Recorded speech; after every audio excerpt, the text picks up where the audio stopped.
O vídeo de hoje é sobre turismo no cemitério do Bonfim, o mais antigo de Belo Horizonte, inaugurado em 1897. Para alguns pode parecer estranho ou até macabro.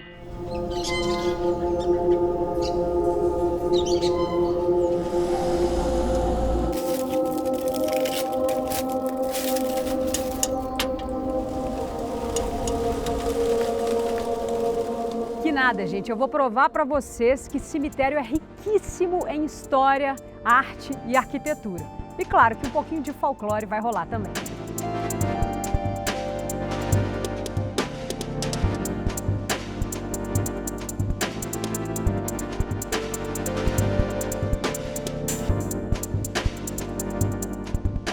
A Marcelina, que é professora e historiadora, né, que estuda cemitérios há mais de 20 anos. Ela que vai ser nossa guia no passeio aqui hoje. A gente vai ter que escolher algumas, tem muita coisa interessante, a gente vai escolher alguns pontos, né? Primeiro, eu sugiro sempre ao visitante, quando ele entra aqui, é apreciar a paisagem.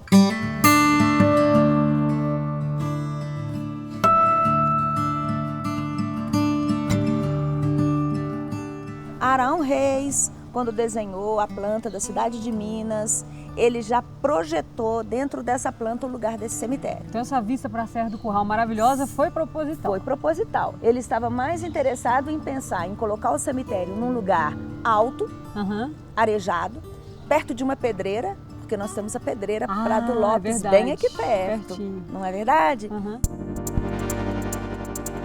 Ô, Marcelina, eu imagino que tem gente que ainda deve ter preconceito e medo, né, de fazer turismo no cemitério. Isso acontece ainda? Sim, é muito comum. Mas quando a gente faz a visita e a gente finaliza, eles já mudaram a percepção. Essa cultura de turismo no cemitério lá fora é mais conhecido. Sim, há alguns países, como a França, aqui pertinho da gente, na Argentina. Isso Recoleta, é muito, né? Exatamente. Essa prática é muito comum. Determinados cemitérios, eles guardam um acervo artístico, cultural, que estimula essa apreciação estética desses lugares. Falar de morte é falar de vida, né? Sim, é falar de vida e falar de várias e diversas histórias que cada túmulo contempla. Aí o primeiro que você selecionou para mostrar pra gente é esse maravilhoso aqui. Sim.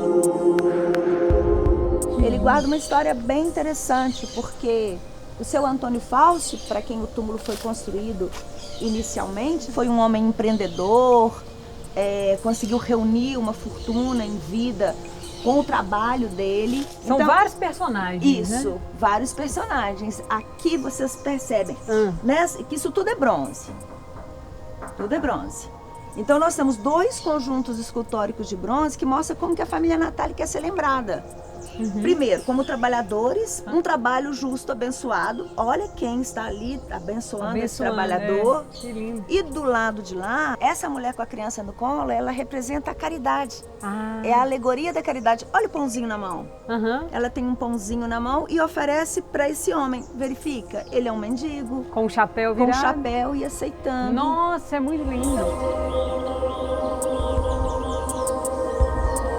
Eles contrataram uma marmoraria muito importante para planejar este túmulo que a gente chama de Capela Jazigo. Tá vendo? Olha aí. Nossa, parece uma mini igrejinha, isso, né? Não, e tem uns vitrais maravilhosos. Os vitrais maravilhosos que vieram da Bélgica. Agora, essa parte que a gente mostrou é a parte da família, né? De vir aqui, fazer as orações e tal. Aonde os parentes são enterrados é aqui no fundo. Olha só que interessante, nessa portinha, né? A família, claro que tem a chave. E se a gente olhar lá dentro, um bom sinal. Tem muita teia de aranha, sinal de que há um bom tempo ninguém dessa família aqui falece, né? E aí é bem aqui nos fundos. Curioso, né?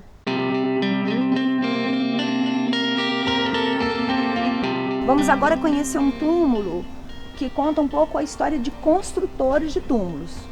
Uma família, é a família dos Natali, são italianos e quando eles ouvem a notícia de que tinha uma cidade sendo construída no final do século XIX, eles se mudam para cá. E ele é intencionalmente construído dessa forma, com esse tipo de rocha, Parece a pedra bruta mesmo, É o granito rosa.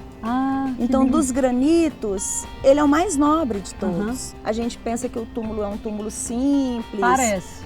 Aparentemente, mas na verdade aqui está sendo destacado todo o trabalho, toda a ideia, né? Todo o labor que um marmorista precisa saber. A pessoa, para ser um bom marmorista, ele tem que entender de rocha.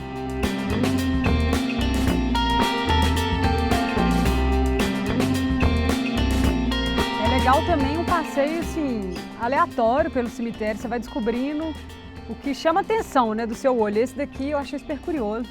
É igualzinho uma madeira, olhando de longe, mas chegando perto a gente vê que ele é feito de cimento, num formato completamente exótico. Outra coisa interessante de ver são os túmulos que tem florzinhas, plantinhas, ou seja, um jardim, né? E quando o jardim está bem cuidado, está florido, assim, significa que a família tem visitado, né, que está cuidando.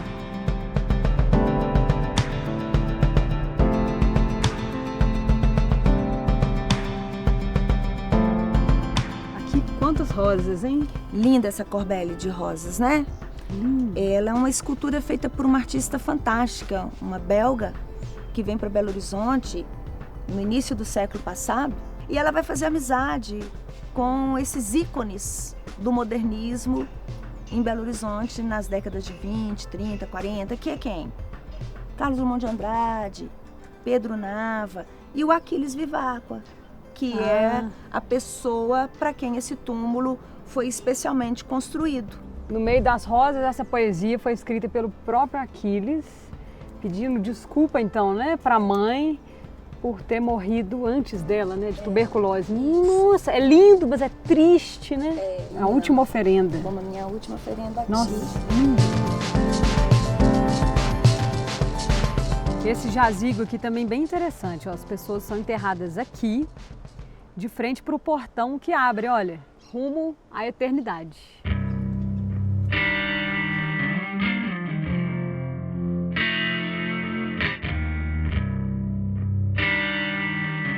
Alguns jazigos também têm um acabamento mais simples. A gente achou esse aqui, olha, que parece que são azulejos mesmo, né? Material que se usa em casa. E é muita história, gente. Um passeio no cemitério, você vai ver na origem os nomes das ruas, das praças da nossa cidade, como por exemplo esse aqui, ó, ao presidente Olegário Maciel. Aqui a gente está no centro do cemitério, das quadras todas? Essa rotatória aqui, essa pracinha é o coração, né? E por acaso, aqui é um túmulo. Ah, é? É um túmulo cívico, a gente chama de túmulo cívico. Por quê? Só tem uma pessoa enterrada aí, que é o Otacílio Negrão de Lima. Houve um determinado momento na nossa história que construir túmulos para homens públicos era uma forma de demarcar a nacionalidade, de mostrar a importância do patriotismo.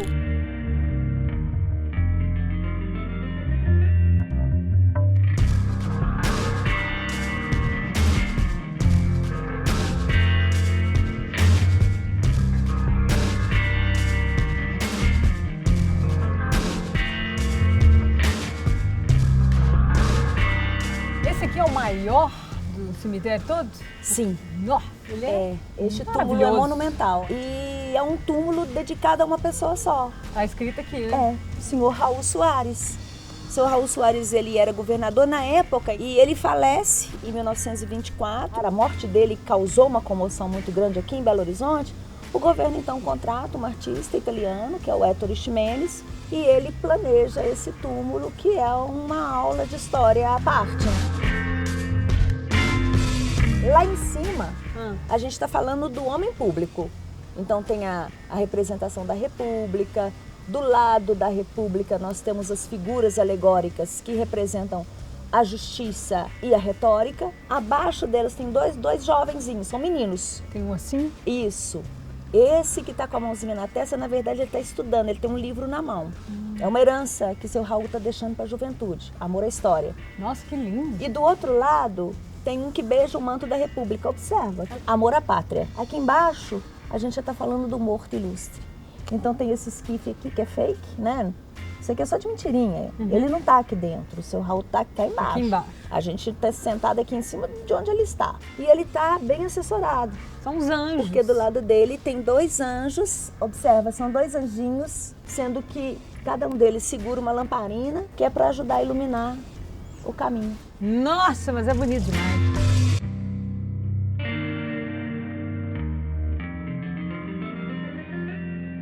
Gente, olha que curioso, essa árvore aqui é um túmulo, né? Isso. A gente vai chegar lá pertinho para mostrar, só que o caminho é apertado. Sim. E vale explicar por quê. Porque lá na década de 10, quando teve um surto de gripe espanhola no mundo, e atingiu o Brasil e Belo Horizonte não ficou de fora. Eram muitas pessoas morrendo. A prefeitura ficou muito confusa e decidiu então concentrar parte desses enterramentos aqui. Então os túmulos eles estão muito pertinho um dos outros, exatamente para poder caber. Isso, para eles imaginavam que não fosse caber de tanta gente que estava morrendo.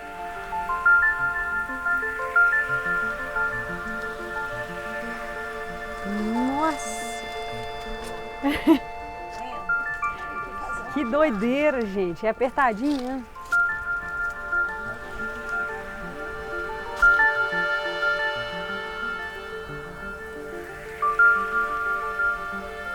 A gente não sabe a razão porque a árvore nasceu aqui. Então o túmulo é da Berta, ela foi enterrada aqui no dia 8 de fevereiro. Era uma garota? Era uma menina, ela tinha 19 anos. Esse é o primeiro de todos, Todos, então. é. E aí cresceu essa árvore. Isso.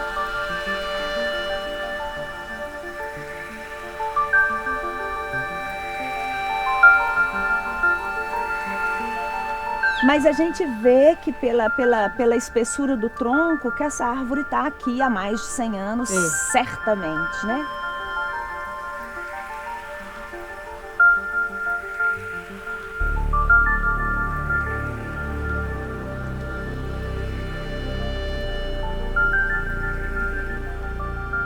Esse aqui também, super curioso, da família do jornalista Assis Chateaubriand, tem uma caneta tinteiro em cima, olha que lindo.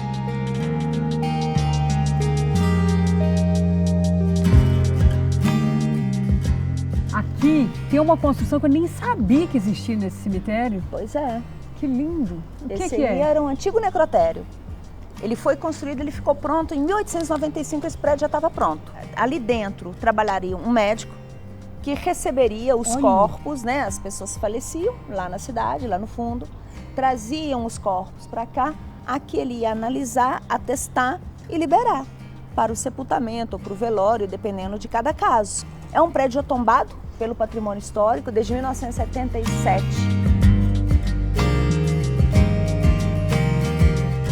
O bacana desse prédio aí é que não há elementos na decoração que façam referência a uma religião específica. Todas as referências que estão ali dizem respeito ao debate com a morte e com o tempo.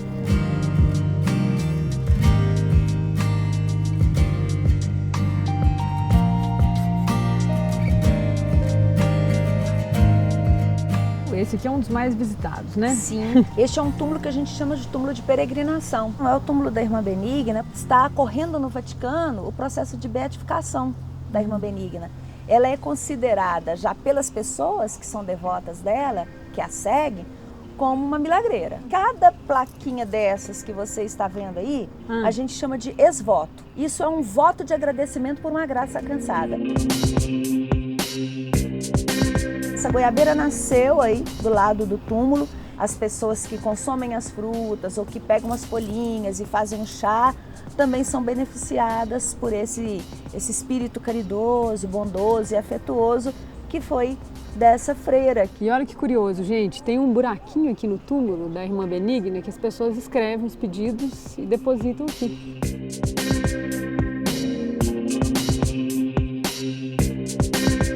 Agora, como uma boa Belo Horizontina, não posso deixar de perguntar sobre a lenda da Loura do Bonfim, né? Esse folclore. Tinha os coches, né? Os táxis, mas era as carruagens, né? Então a menina, uma jovenzinha, loira, aluga uma daqueles com chofé e pede para ser trazida aqui no cemitério do Bonfim. E ela combina com ele o seguinte, ó, se eu não voltar dentro de X tempo, o senhor procura a corrida nesse endereço. E deu o endereço aqui de uma das casas aqui do próprio bairro que estava em formação. Ele aguardou o tempo decorrido, ela não voltou. O que ele fez? Foi até o lugar. Quem o atendeu foi uma senhora. Enquanto a senhora foi buscar água e o café na cozinha, ele ficou olhando a cristaleira com os porta-retratos.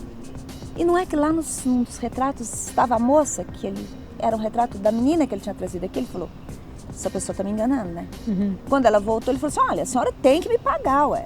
Olha, a moça que eu deixei no cemitério é aquela ali. Ele falou assim, mas ela está enterrada há 3 anos. Esse senhor está correndo até hoje.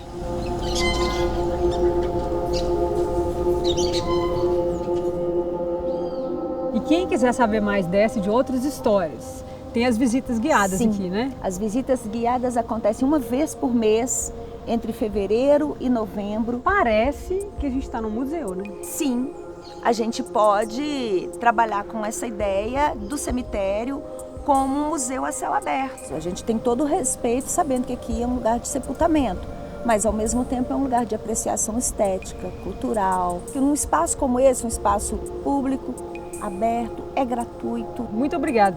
De nada, querida. Obrigada, quem ficou até o fim aí no nosso papo, né? Foi bom. Tchau.